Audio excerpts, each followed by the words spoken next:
జై శ్రీరామ్ అందరికీ నమస్కారం వెల్కమ్ టు న్యూస్ అఖండ నేను మీ కస్తూరి శ్రీధర్ మిత్రులారా భారతీయ జనతా పార్టీ కార్యకర్తలకు నాయకులకు అభిమానులకు అందరికీ కూడా ఒక మంచి శుభవార్త అయితే తీసుకొచ్చిన తమిళనాడులో ఎన్డీఏ కూటమి ఏర్పాటైంది చాలా బాగుంది కదా ఎందుకంటే ఇలాంటి న్యూస్ కోసమే తమిళనాడు సంబంధించి చాలా రోజుల నుంచి ఎదురు చూస్తున్నాం సరే ఈ న్యూస్ చెప్పబోయే ముందు మీకు అందరికి కూడా పేరు పేరున ఒక చిన్న విజ్ఞప్తి మన న్యూస్ అఖండ ఛానల్ ఆధ్వర్యంలో ప్రారంభమైనటువంటి మన అఖండ హెల్త్ ఛానల్ను ప్రతి ఒక్కరు కూడా సబ్స్క్రైబ్ చేసుకోవాలని మన న్యూస్ అఖండ ఛానల్ను ఏ విధంగా అయితే మీరు ఆదరించి అభిమానిస్తున్నారో అలాగే మన అఖండ హెల్త్ ఛానల్ కూడా ప్రతి ఒక్కరు కూడా సబ్స్క్రైబ్ చేసుకోవాలని కోరుకుంటున్నాం ఈ అఖండ హెల్త్ ఛానల్ ద్వారా మన నిత్య జీవితంలో మన ఆరోగ్య విషయంలో ఉపయోగపడేటటువంటి ఎన్నో ఆరోగ్య సలహాలు సూచనలు ఇవ్వడం జరుగుతుందన్నమాట ఇవంతా కూడా మీకు నాకు మన కుటుంబ సభ్యులందరికీ కూడా ఉపయోగపడేటే కాబట్టి ప్రతి ఒక్కరు కూడా మన అఖండ హెల్త్ ఛానల్ను తప్పనిసరిగా సబ్స్క్రైబ్ చేసుకోండి ఓకేనా సరే ఇక న్యూస్ విషయానికి వస్తే మనం అనుకున్నట్టే అయ్యింది తమిళనాడులో బలమైన ఎన్డీఏ కూటమి తయారైపోయింది తమిళనాడులో డిఎంకే ప్రభుత్వాన్ని ఢీకొట్టగలిగినటువంటి ఒక శక్తివంతమైన కూటమి ఏర్పాటైంది ఈ విషయంలో అమిత్ షా గారు చొరవ తీసుకొని ఈ కూటమిని తిరిగి ఏర్పాటయ్యేటట్టు చేయడం ఇక్కడ విశేషం అన్నమాట తమిళనాడులో డిఎంకే అదేవిధంగా అన్నా డిఎంకే పార్టీలు బలంగా ఉన్నాయి మూడవ స్థానంలో మన భారతీయ జనతా పార్టీ ఉన్నది మొన్నటి పార్లమెంట్ ఎన్నికల్లో ఈ డిఎంకే కూటమికి అంటే ఈ ఇండి కూటమి ఉన్నది కదా కాంగ్రెస్ పార్టీ ఈ ఎంకే స్టాలిన్ పార్టీ వీళ్ళంతా కూటమి ఉన్నది కదా ఈ కూటమికి దాదాపుగా 45% దాకా ఓట్లు వచ్చాయి ఇకపోతే అన్నా డిఎంకే పార్టీకు దాదాపుగా 23% ఓట్లు వచ్చాయి ఇకపోతే మన భారతీయ జనతా పార్టీకు 14% వరకు ఓట్ షేర్ అయితే వచ్చింది ఎంత 14% ఇక్కడ మరొక మాట చెప్పుకోవాలి మనం ఖచ్చితంగా ఒకప్పుడు తమిళనాడులో బీజేపీ జెండానే కనపడేది కాదు అర్థమవుతుందా ఇప్పుడా ఏడబట్టా కూడా కాషాయ రెపరెపలే అట్టే మామూలుగా లేదు మ్యాటర్ నెక్స్ట్ లెవెల్లో ఉన్నది అయితే ఈ మధ్య కాలంలో మళ్ళీ తమిళనాడులో బీజేపీ బలం పెరిగి ఆ ఓట్ షేర్ అనేది 21% చేరుకునింది అదే క్రమంలో డిఎంకే పార్టీ బలం తగ్గి 40% చేరుకునింది ఈ విషయాన్ని ఇండియా టుడే సర్వే అయితే వెల్లడించిందనమాట మూలిగే నక్క మీద తాటికాయ పడినట్టు ఇప్పటికే తన పరపతి తగ్గిపోయి ఓట్ షేర్ కూడా తగ్గిందన్న బాధలో ఉన్నటువంటి ఈ ఎంకే స్టాలిన్ పైన మరొక పిడుగు అయితే పడింది పాపం టోపర్ కాబట్టి తట్టుకొని ఉన్నాడు పిడుగుల మీద పిడుగులు తాటికాయల మీద తాటికాయలు పడతా కూడా టోపర్ కాబట్టి అది ఒకరవ ఆపుకుంటుంది ఇప్పుడు మళ్ళీ పడ్డటువంటి ఆ తాటికాయ పేరే తమిళ నటుడు జోసెఫ్ అన్నమాట ఈయన కొత్తగా ఒక పార్టీ అనేది పెట్టాడు ఈ విషయం మీకు అందరికి కూడా బాగా తెలుసు ఈ తమిళ నటుడు జోసెఫ్ విజయ్ పార్టీ పేరు తమిళగ వెట్రి కజగం అంటే టీవీకే పార్టీ అన్నమాట అయితే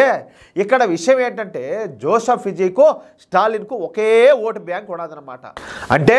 స్టాలిన్కు ఉన్నటువంటి ఈ 40% ఓటు బ్యాంకునే ఇప్పుడు ఈ జోసెఫ్ విజయ్ అయితే చేల్చనున్నాడు నెట్ట నిలువున ఇద్దరు కూడా సూడో సెక్యులర్లే ఇద్దరు కూడా క్రిస్టియన్ల ఓట్ల మీదనే ఆధారపడినారు ఇద్దరు కూడా ముస్లింలకు వీర విధేయతనైతే చూపిస్తూ ఉంటారు చూసారా మీరు ఇద్దరు కూడా హిందూ వ్యతిరేకులే ఏంటి హిందూ వ్యతిరేకులు ఇద్దరి లక్ష్యాలు కూడా ఒకటే దీంతో హిందూ వ్యతిరేక ఓట్లు ఈసారి డిఎంకే పార్టీ మధ్యన అదేవిధంగా ఈ టీవీకే పార్టీ మధ్యన నిట్ట నిలువున చీలిపోనున్నాయి ఈ విషయం గమనించే ఈ ఎంకే స్టాలిన్ తమిళ సెంటిమెంట్ను రెచ్చగొట్టడం ప్రారంభించాడు తద్వారా కొత్త ఓటు బ్యాంకును సంపాదించుకోవాలని చెప్పేసి ఈ తమిళనాడు ముఖ్యమంత్రి అయినటువంటి స్టాలిన్ అయితే ఆరాటపడిపోతాడు అందుకే ఈ త్రిభాష విధానం అదేవిధంగా ఈ హిందీ భాషను బలవంతంగా తమిళనాడు మీద రుద్దుతున్నారని అలాగే ఈ డీలిమిటేషను ఈ నీట్ ఎగ్జామ్ వంటి అంశాలను తెర మీదకి తీసుకొచ్చాడు ఈ విషయాలపైన తమిళనాడులో రచ్చ వేసాడు మామూలుగా కాదు దక్షిణ భారతదేశానికి అన్యాయం జరుగుతుందంట ఈ దక్షిణాది రాష్ట్రాల్లో ఉన్నటువంటి పార్టీలతో సమావేశం కూడా నిర్వహించాడు ఇలా ఏ అవకాశం దొరికితే ఆ అవకాశాన్ని తన రాజకీయ అవసరాల కోసం ఉపయోగించుకోవడానికి స్టాలిన్ అయితే ప్రయత్నం చేశాడు అయితే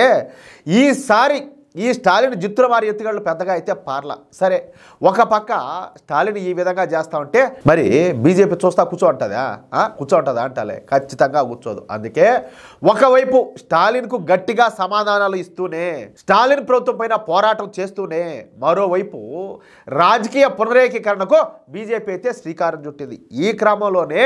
2 రోజుల తమిళనాడు పర్యటనకు వెళ్ళినటువంటి అమిత్ షా గారు అనుకున్నంత పని చేసేసినాడు తమిళనాడులో రెండో బలమైన పార్టీగా ఉన్నటువంటి అన్నా డిఎంకే పార్టీతో జట్టుగట్టి బలమైనటువంటి ఎన్డీఏ కూటమిని తయారు చేశారు తమిళనాడు మాజీ ముఖ్యమంత్రి అయినటువంటి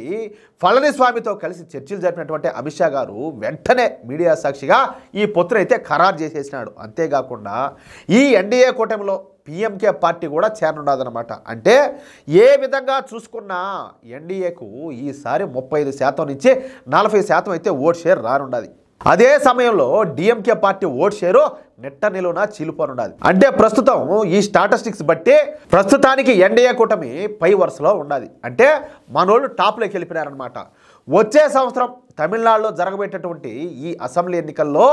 ఎన్డీఏ కూటమి విజయం సాధించాలంటే అది బీజేపీ మీదనే ఆధారపడి ఉన్నది. అంటే బీజేపీ చేసేటటువంటి పోరాటాలను బట్టే తమిళనాడులో ఎన్డీఏ అయితే బలపడుతుంది. ఇకపోతే తమిళనాడు బీజేపీ చీఫ్ పదవికి రాజీనామా చేసేటువంటి మన అన్నామలై గారిని కేంద్ర క్యాబినెట్లకు తీసుకునే అవకాశం అయితే ఉండదు. ఎందుకంటే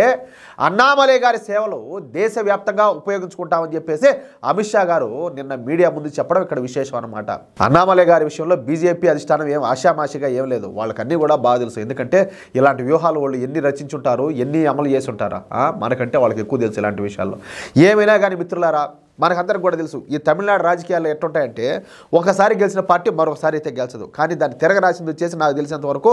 ఈవిడ జయలలిత గారు. కానీ ఏంటంటే ఆవిడ టైం బాగలేక ఆవిడైతే కాలం చేసినారు. కానీ ఇప్పుడు ఖచ్చితంగా నెక్స్ట్ అయితే రూలింగ్ మారుతుంది, దాంట్లో మాత్రం డౌటే లేదు. కానీ భారతీయ జనతా పార్టీ ఇంకా కష్టపడాలి, అర్థమవుతుందా? అది మొత్తానికి ఇదైతే శుభవార్తే కదా. ఎప్పుటాంచో ఈ దరిద్రుడిని మనం భరించలేకుండా ఎవరిని స్టాలిన్ హిందూ వ్యతిరేకత, అదేవిధంగా విభజన రాజకీయాలు, ఈ భాషల పట్ల వ్యతిరేకత, ప్రాంతాల మధ్య చిచ్చు పెట్టడం, ఇదంతా కూడా పెద్ద ఎత్తున చేస్తున్నాడు. కాబట్టి ఇలాంటి దుర్మార్గులు అసలు అధికారంలో ఉండకూడదు. అది నేను చెప్పదలుచుకున్నది అయితే. మిత్రులారా, ఈ న్యూస్ కనుక మీకు నచ్చినట్లయితే, అదేవిధంగా నా మాటలతో మీరు ఏకీభవిస్తే తప్పనిసరిగా ఈ న్యూస్ నలుగురికి షేర్ చేయండి. అలాగే ప్రతి ఒక్కరు కూడా మీ యొక్క అమూల్యమైన అభిప్రాయాలను తప్పనిసరిగా కామెంట్ రూపంలో తెలియజేయండి. ఓకేనా? ఇంకొక విషయం ఏంటంటే, ఇంతవరకు మీరు కనుక మన ఛానల్ను సబ్స్క్రైబ్ చేసుకున్నట్లయితే ప్రతి ఒక్కరు కూడా మన ఛానల్ సబ్స్క్రైబ్ చేసుకోండి, సపోర్ట్ చేయండి ప్లీజ్. జై శ్రీరామ్.